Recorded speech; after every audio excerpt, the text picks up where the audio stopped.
Friends, చాలా మంది carbon cleaning అంటే ఏంటో అని అడుగుతున్నారు. ఫస్ట్ ఇంజన్ లోకి కార్బన్ ఎలా చేరుతుందో తెలుసుకుందాం. మన పెట్రోల్ ఆర్ డీజిల్ లో హార్మ్ఫుల్ కెమికల్ కార్బన్ అనేది ఖచ్చితంగా ప్రొడ్యూస్ అవుతుంది. అది ఎలా అంటే లోపల వెళ్ళి బర్న్ అయినప్పుడు ఆటోమేటిక్ గా కార్బన్ అనేది ఆ పిస్టన్ హెడ్ మీద, ఛాంబర్స్ మీద, మళ్ళీ టర్బో, క్యాటలిస్టిక్ కన్వర్టర్, వాల్స్ అన్నిటిని డిస్టర్బ్ చేస్తుంది. 2 వీలర్స్ కి అయితే 20,000 నుంచి ఎక్కువ అవడం స్టార్ట్ అవుతుంది. 4 వీలర్స్ కి అయితే అండ్ హెవీ వెహికల్స్ కి అయితే అబౌవ్ 30,000. ఇది రిపీటెడ్ గా ప్రొడ్యూస్ అవడం వల్ల పిస్టన్ కి లోడ్ ఎక్కువ అయిపోతుంది. ఫస్ట్ ఆటోమేటిక్ గా పికప్ తగ్గిపోతుంది. దానివల్ల ఆటోమేటిక్ గా మైలేజ్ అనేది కూడా తగ్గిపోతుంది. ఈ డీకార్బనైజేషన్ మెథడ్ తో మీ ఇంజన్ కి మళ్ళీ న్యూ లైఫ్ ఇవ్వడమే మా పని. ఇది ఓన్లీ బైక్ కి, కార్ కి కాదు ఫ్రెండ్స్.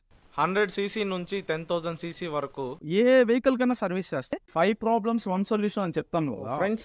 ఇంకెందుకు ఆలస్యం, మీరు మీ వెహికల్స్కి కార్బన్ క్లీనింగ్ చేయించుకోవడానికి మన నెల్లూరులోని బీవీ నగర్ దగ్గర opposite Kondaipalem church popular engine carbon cleaning zone. So visit